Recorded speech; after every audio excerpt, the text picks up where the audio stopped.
লিখেছিল কে জানেন? নতুন কিতাবের নাম বলছি, নুজহাতুল বালাগা। কিতাবের দেখেন, হানাফি আলেম হতে হবে তুমি কিতাব চোখে দেখবি। নুজহাতুল বালাগা আল মুস্তাদরাকুল হাকিম জাওহারুল মান্তিকা।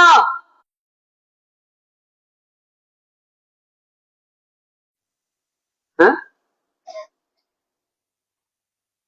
এবং তাফসিরে আল্লামা নিশাপুরী রহমতুল্লাহ আলাইহি, ইমাম পাককে যখন পত্র লেখা হয় 22,000 সৈন্যর মধ্যে 6,000 ছিল আলমগীর, মোল্লা ছিল 6,000, মৌলভী 3,000 হাফিজ। 6,000 কয় হলো? যোগ করবেন, ভুল করিয়েন না। আর 3,000 ছিল মুফতি মুহাদ্দিস। ইমামে মুসলিম বিন আকিলের সাথে সাথ দিল, তারা কলেমা পড়েছিল, নবীর নামে বাইয়াত গ্রহণ করেছিল। আকা বলি যখনই বললেন ইয়াজিদে পারিদের লস্কর টাকার লোভ দেখালো, বলেন ও মুসলমান। হ্যাঁ, ইমাম পাকের মাথা মুবারক ছেদন করে কুফার সন্তান নিয়ে জিহাদ যখন ঘুরাইতেছিল, ওই সময় মুয়াজ্জিন আযান দিতে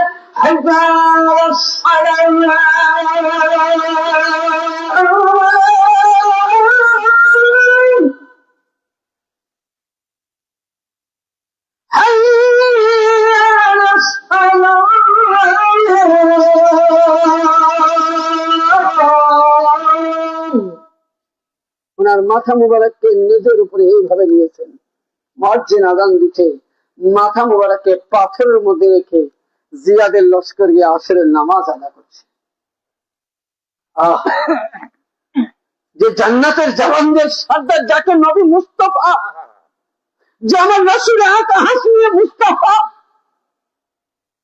যে নবী মুস্তাফা, যাদের জন্য যে মোল্লা আজকে তোমরা মেম্বারে খুতবা দাও, তুমি দলিল দেখাতে পারো যে নবীর জামানায় মেম্বারে দ্বিতীয়বার বসা ছিল না।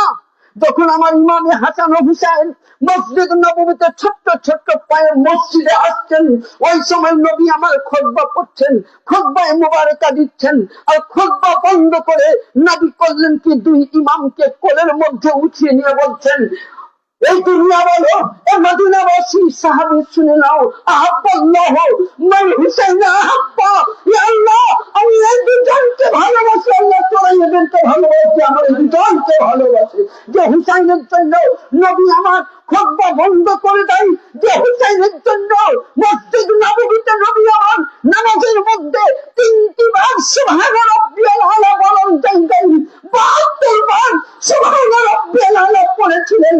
72 বার সুবহান রাব্বিয়াল আলা পড়ার পর আমার মুস্তাফাকে জিজ্ঞাসা করলেন সাহাবীরা, ইয়া রাসূলুল্লাহ আপনি সিজদা লম্বা কেন? ওহী হচ্ছিল। বলেন না না, বলে আমার বেটা আমার পিঠের মধ্যে ছিল। নবী বলছেন শুনে নাও, বেটা পিঠে ছিল, আমি 72 বার সুবহানাল্লাহ সুবহান রাব্বিয়াল আলা পড়েছি। কিন্তু এমন একদিন আসবে যে ইসলামের মধ্যে রক্ত থাকবে না, ইসলাম মুরঝিয়ে যাবে, ইসলাম বন্ধ হয়ে যাবে। এই 72 বার সুবহান রাব্বিয়াল আলার বদৌলতে এই ইমামে হুসাইন 72 জনকে কারবালায় শহীদ করে ইসলামকে জিন্দা করে দিলেন। আল্লাহু আকবার। ইয়া রাসূলুল্লাহ, ইয়া রাসূলুল্লাহ, ইয়া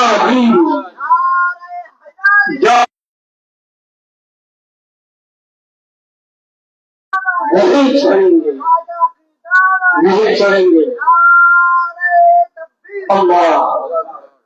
তাহলে যে হুসাইনের জন্য নবী আমার সবকিছু করেছেন, নবী যাকে বুকের মধ্যে বলেছিলেন হুসাইন মিন্নি ওয়া আনা মিনাল হুসাইন, হুসাইন আমার হতে আমি হুসাইন হইতে, যে হুসাইনের গোলাম সে মুহাম্মাদের গোলাম, যে হুসাইনের দুশমন সে মুহাম্মাদের দুশমন। একমাত্র হুসাইনি গোলাম যদি হয় যারা হানাফি পাক্কা সাফাই মাযহাব মাননেওয়ালা মালিকি হাম্বলি তো নাই, এখন হানাফি মাযহাব আছে, একমাত্র হানাফি দল হুসাইনি গোলাম। এর মধ্যে আবার কিছু মুনাফিকও আছে, বুঝলেন, মুনাফিকও আছে। কিরকম? মাওলা আলীর জামানায় ছিল। কেন আমি আগে একটা পয়েন্ট দিয়েছি যে আল্লাহ পাক বলছেন, নবী আমি জান্নাত তৈরি করতাম, জাহান্নাম করতাম না। বলছে এমনই একদিন আসবে আপনি চলে যাওয়ার পর গাদিরে খুনের মধ্যে মাওলা আলী জাহান্নাম। হ্যাঁ, তাহলে আজ তুমি ইমামে হাসান ও হুসাইনকে শহীদ করবে, আর তুমি নামাজে বলে রব্বানা যালামনা, আল্লাহ যা কিছু পড়েছি আর পারলাম না, জান্নাত খানা খুলে রাখিস কেন রে আল্লাহ, মনে বাপের ঘরে জান্নাত। আপনি কবরে যাবেন, মায়ের জন্য দোয়া করবেন, আল্লাহ তুমি আমার আব্বাকে জান্নাত দাও বলে, এটাকে চলবে না। কোরআন পড়েছেন, ইমামকে দিয়ে ফাতিহা করবেন বলে, এটা বেদাত। আমি কিন্তু এখন অব্দি বুঝলাম না রে মোল্লা, দাঁত কলা কোনটা দিব দেখায় একবার।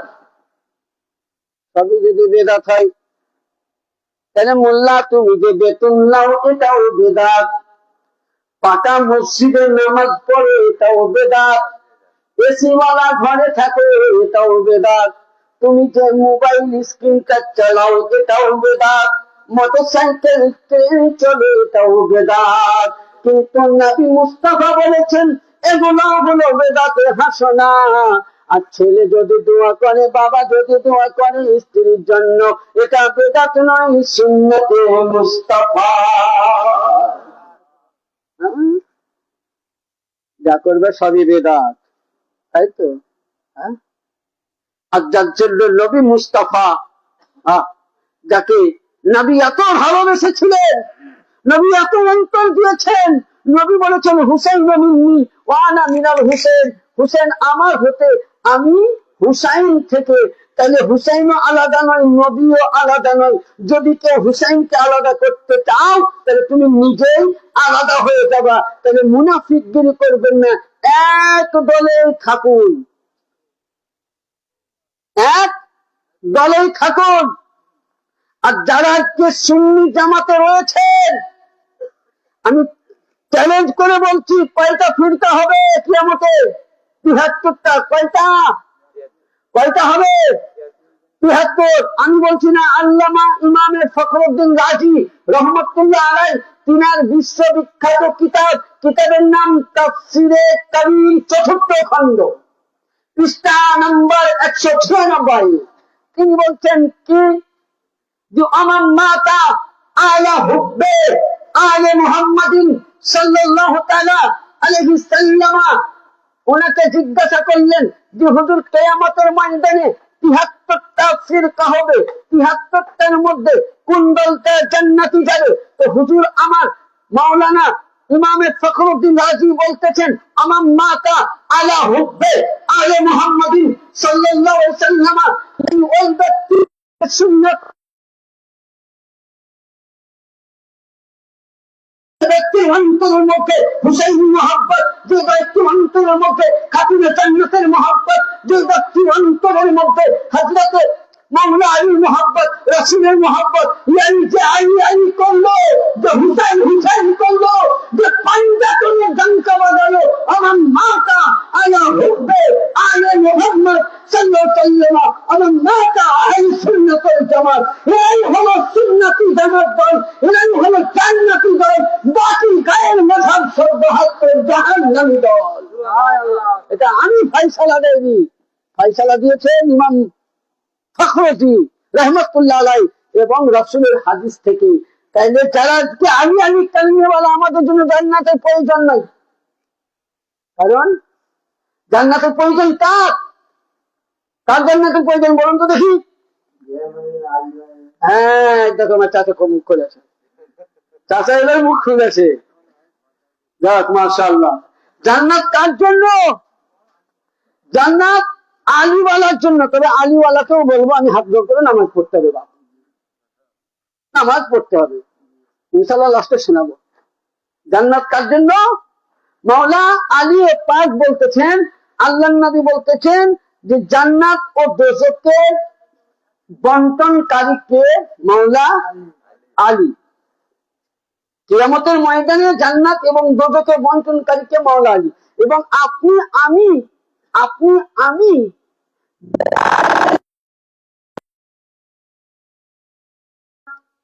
পাওয়ার আশায়, এবং আমরা প্রত্যেকেই দেখবেন আহলে বাইতের গোলামি করি এবং আহলে বাইতকে রাজি করি। কেন করি, কিসের জন্য করি?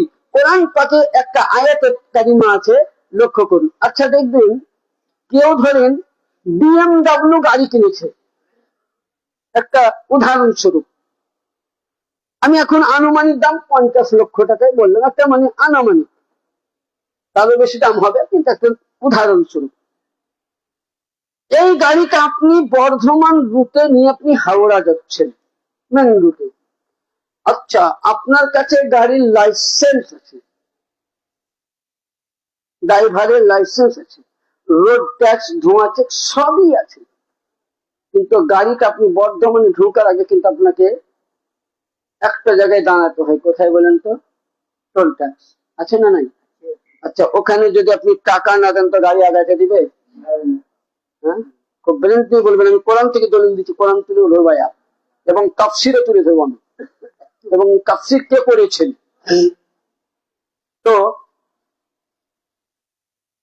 সে নেতার গাড়ি হোক, মন্ত্রীর গাড়ি হোক, MLA হোক, MP হোক, DM হোক, কিন্তু টাকা।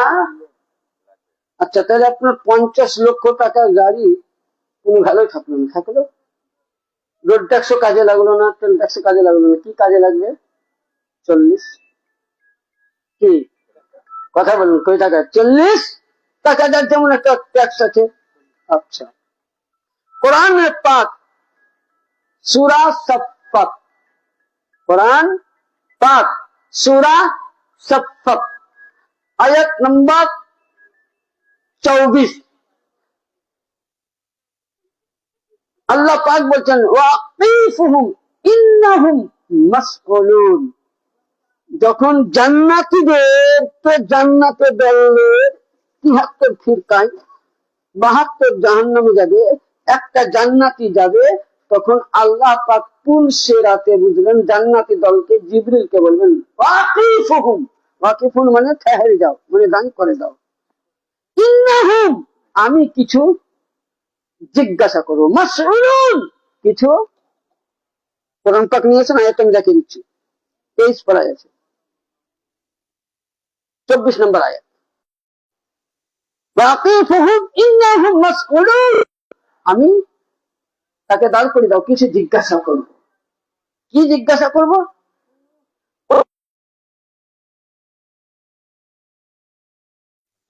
জিবরিল আমিন আলাইহিস সালাম আল্লাহকে বলছেন আল্লাহ কি জিজ্ঞাসা করব? আল্লাহ বলছেন জিজ্ঞাসা করো। কি জিজ্ঞাসা করছেন? এবার এই আয়াতের তাফসীর করছেন আওয়াকিউল মুহাদ্দিকা ইমাম ইবনে হাজার বা হাশমি মাক্কি, जो हरामे काबा शरीफের ইমাম, তাফসীর করছেন এই আয়াতে ওয়াকিফুন ইন্নাহুম মাসউলুনা ইন্না ওয়ালায়াতিন আলিয়্যুন ওয়া হাব্বি আহাদি।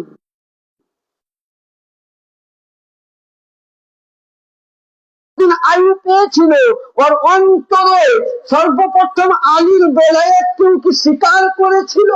যদি বলে স্বীকার করেছে, তারপরে জিজ্ঞাসা করে আহলে বাইতে মুহাব্বত করেছিল।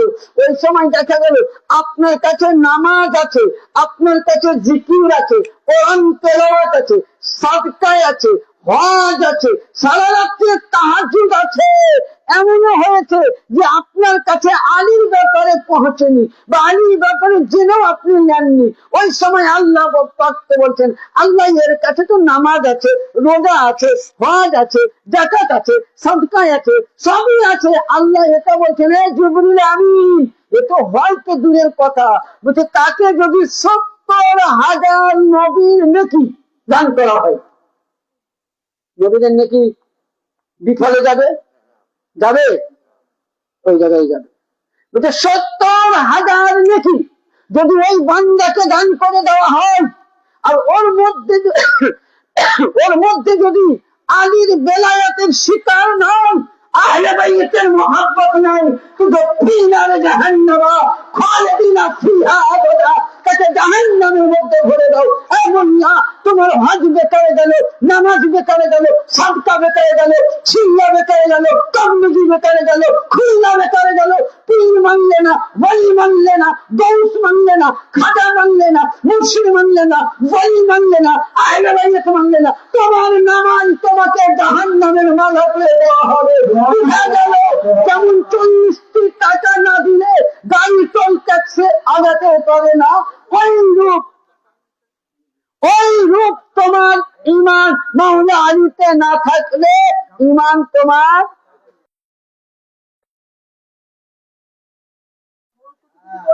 দরবার হতো। কি হলো, শেষ করবো?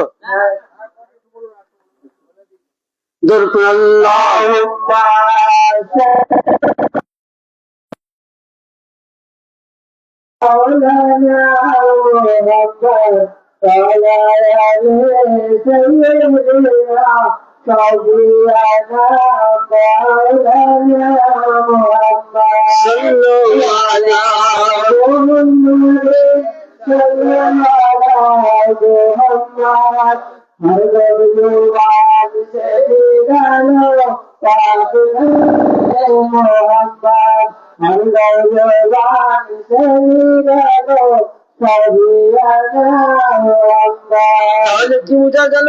আপনার 40 টাকা দিবে তবে আপনার দামি গাড়ি পাওয়া হবে, তাহলে আপনার কাছে সবই আছে কিন্তু আলীর মোহাব্বত নাই। যদি কোন মানুষ মাকামে ইব্রাহিমে মুসাল্লায় দাঁড়িয়ে মারা যায়, মোহাব্বতে আহলে বাইত নাই তো জাহান্নাম যাবে। কাবা চুমতে চুমতে যদি মারা যায়, আহলে বাইত নাই তো জাহান্নামে যাবে। নামাজের অবস্থায় মারা গেলে জাহান্নামে যাবে। আর মোল্লা কি করে গ্যারেন্টি যাও যে এই দোয়া পড়ো তবে লিখবো জান্নাতে যাবে? মনে হচ্ছে আমার খাওয়ার ভয়ে জান্নাত আমি খুলবে আর ভরবে, বলে না, বলে হ্যাঁ। বুঝলেন? জান্নাত। আরে আমি বলছি না ওয়ান্তা আকসামুল জান্নাত আলী ওয়ান্তা আকসামুন নার আলী, যে ব্যক্তি জান্নাত পাবে তাকে আলীর কাছে যেতে হবে ময়দানে, আর জাহান্নাম পেলে আলীর কাছে যেতে হবে। এবার বলুন বিচার আপনাদের, জাহান্নামে যাবেন তো আলীর সামনে, যাতে জাহান্নাম নিতে আলীর কাছে যেতে হবে। আজকে আমাকে ডেকে নিয়ে এসছেন এনারা জালসা করতে, আপনারা শুনছেন, আমি ভাত কার কাছে যাবো? খাবার পরে খাবার নিতে ওনাদের কাছে আপনারা চাইলে পাবো?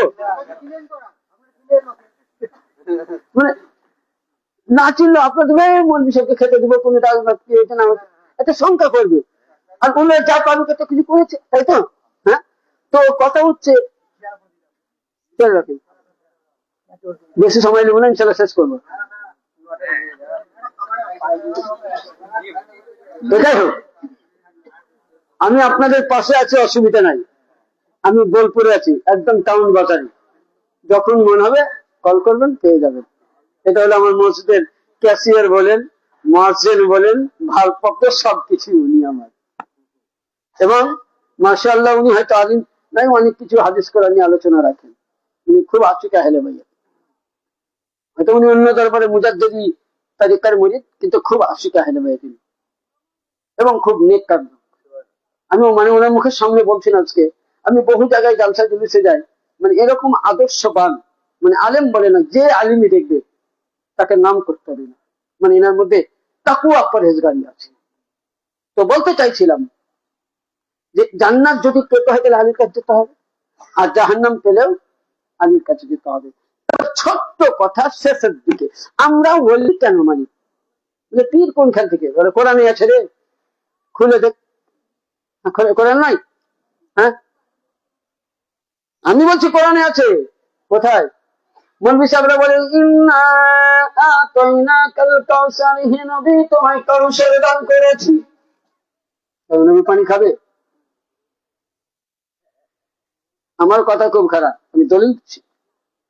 আল্লাহ বলছেন ইন্না আতাইনাকাল কাউসার, নবী আপনাকে আমি কাউসার আতা করেছি কখন? নবীর সন্তান ছিল না? হ্যাঁ, তাহলে নবীর ইসলামকে কে জীবিত করবে?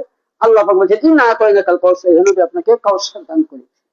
যদি ফাতেমা আলীর সঙ্গে বিবাহ হবে, ইন্না আতাইনাকাল কাউসার ফাসাল্লি লিরাব্বিকা ওয়ানহার, কিছু আপনি সাদকা করুন এবং আপনি কোরবানি করুন, আল্লাহর উপাসনা করুন। ইন্না শানিয়াকা হুয়াল আবতার, আলী ও ফাতেমার সঙ্গে শাদী মুবারক হয়ে ওখান থেকে 12 ইমাম আসবে, আর 12 ইমাম থেকে যে সন্তান গুলো আসবে এরাই হবে আপনার বেটা, এরাই হবে আলীর আওলাদ, এরাই হবে আপনার সন্তান। yani পৃথিবীতে যেখানে আল্লাহর বলি এরা প্রত্যেকেই মাওলা আলীর আওলাদ। এটা নয়, এবং আপনাকে বলি যে নবী শুধু এটা বললেন না, নবী আরো বলেছেন যে এরাই হলো নবীর আওলাদ। এবং নবী পাক, নবীর নবুয়ত শেষ, এই নবীর নবুয়ত শেষ করার পর নবীর নবুয়তের কাজের যে আধুরা বাকি ছিল সেটাকে কেউ পূরণ করেনি। যদি পূরণ করেছেন আল্লাহ পাক বললেন নবী আপনার পরে নবী আসবে না ঠিক, কিন্তু আপনার ইসলাম জিন্দা থাকবে, আলীর বেলায়াত দিয়ে জিন্দা। আজকে যেখানে যেখানে আলীওয়ালা রয়েছে, সাইয়েদজাদা রয়েছে, যেমন আপনাদের বর্ধমান ডিস্ট্রিক্টের মধ্যে মঙ্গলকোটের সরজমিনে গৌসে সানি পাক যদি না আসতো তো বর্ধমানওয়ালা ইসলাম পেত না। পূর্ণিয়ার সরজমিনে রোশন আলী আল কাদেরী যদি না যেত তো বিহারে ইসলাম যেত না। মেদিনীপুরের সরজমিনে মওলা পাক না আসলে ইসলাম আসতো না। তাহলে এরা হলো আওলাদে আলী, এরা হলো নবীর আহলে বাইত। মেদিনীপুর দরবার হলো আলীর দরবার, মেদিনীপুর দরবার হুসাইনি দরবার, মেদিনীপুর দরবার শাহীন সাহেব আব্দুলের দরবার, মেদিনীপুর দরবার রাসূলুল্লাহ দরবার। এই দরবারের গুস্তাখি করা মানে জাহান্নামে যাওয়া।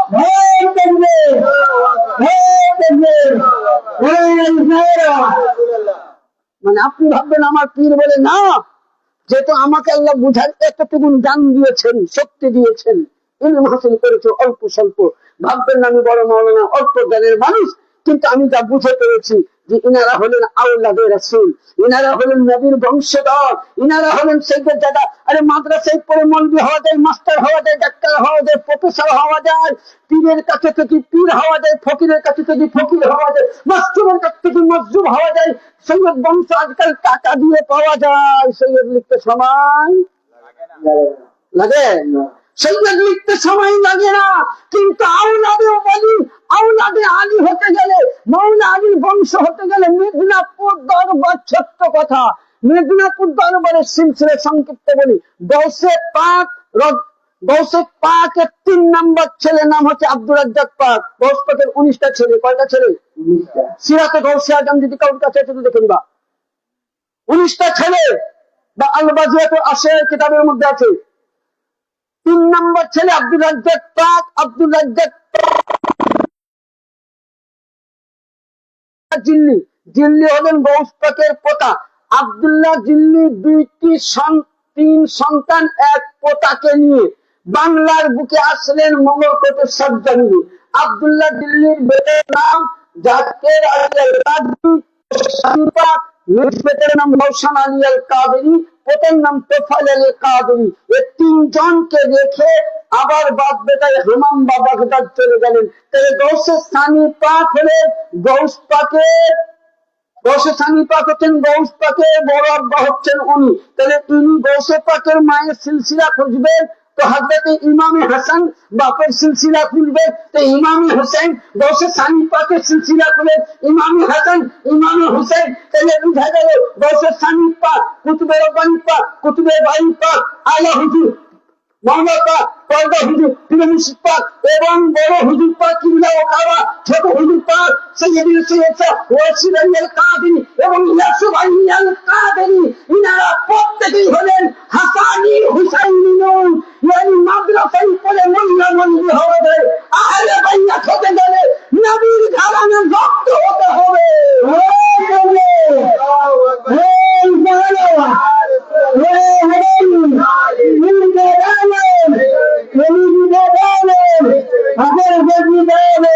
যেমন খাজা মঈনুদ্দিন চিশতি, ইনি হলেন আলীর আওলাদ, হুসাইনি হাসানি খুন, গৌসে আজম হাসান হুসাইনি খুন, যেখানে আলে রাসূল রয়েছে তারা প্রত্যেকেই নবীর আওলাদ, নবীর খুন।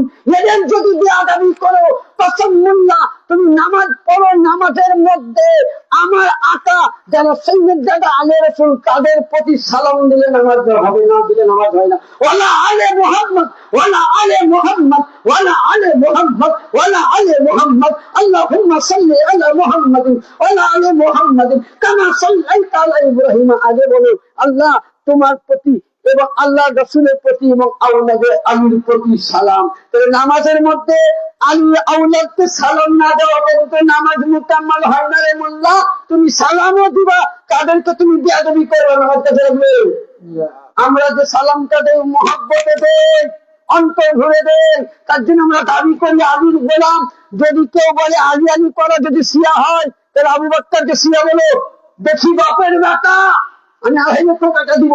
ওসমানকে শিয়া বলো, ওমারকে শিয়া বলো, হাসান বিন ফারসিকে শিয়া বলো, জুবাইরকে শিয়া বলো, জাবিরকে শিয়া বলো। নবীর 1,25,000 প্রত্যেকেই আহলে বাইতের গোলামি করেছেন। তাহলে শিয়া যদি আলী আলী করনে বলা হয়, সাহাবীকে বলো। যদি আলী আলী শিয়া হয়, তাহলে হযরত নবী মুহাম্মদকে বলো।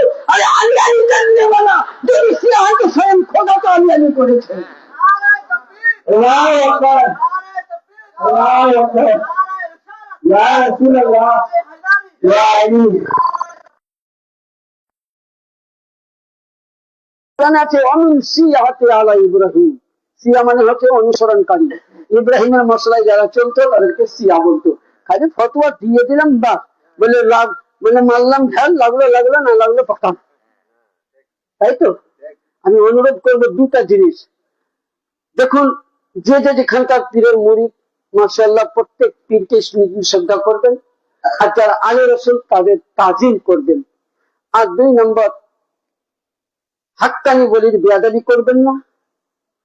আমরা কেউ খাজার গোলাম, কেউ নকশবন্দির গোলাম, প্রত্যেকে আল্লাহর বলি, কেউ মেদিনীপুরের গোলাম। আমাদের দরবারে শান অনেক আছে, বলে আমি শেষ করতে পারবো না। তবে একটা কথা বলবো আমার বাপজি ভাইদেরকে লাস্টে, সকলেই কিন্তু নামাজ আদা করবেন, নামাজটা পড়বেন। সকলে বলুন ইনশাআল্লাহ, ইনশাআল্লাহ, জোরে বলুন ইনশাআল্লাহ। মানে ভাই বলছে যে না বললে তো হবে না, খিচুড়ি আছে খেতেও দিবেন। মানে একটা কথা বলি, পাশে ঘুরেন আপনাদের ভেদ, আমাদের রাজা যা বলবেন তাই শুনবো আমরা প্রজা। বলে ঠিক আছে, কত লোক আছে? 250 বলে হাত উঠাও। বলে আমরা শপথ করছি, ওরাও মানে বুঝতে পারেনি যে আমাদের এত বড় ফাঁসাবে। বলছে আমরা শপথ করছি। আমি বলছি বলে শপথ করলাম আজ থেকে 5 ওয়াক্ত নামাজ পড়বো।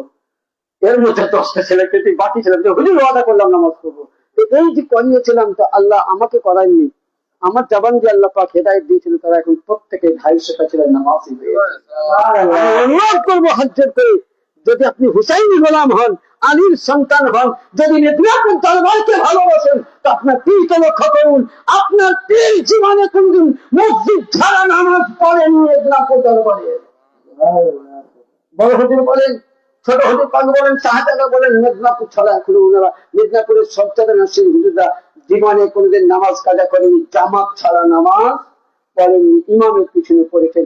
আপনার নিজের পীরকে লক্ষ্য করুন, উনিও নামাজ পড়েন। খাজা পাককে লক্ষ্য করুন, উনিও নামাজ পড়েন। গৌসে পাককে লক্ষ্য করুন, উনিও নামাজ পড়েন। যেন আল্লাহ পাক আপনাকে আমাকে সকলকে যেন তৌফিক দান করেন। সকলে বলে আল্লাহুম্মা আমিন।